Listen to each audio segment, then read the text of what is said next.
who deceives us, he is not among us. যে লোক আমাদের ধোঁকা দেয় সে আমাদের অন্তর্ভুক্ত। মুসলমানরা কি ধোঁকা দিতে পারে?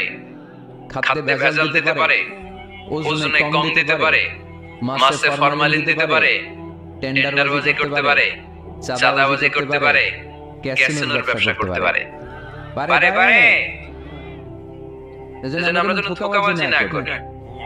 ধোঁকাবাজে ভরে গেছে বাংলাদেশ।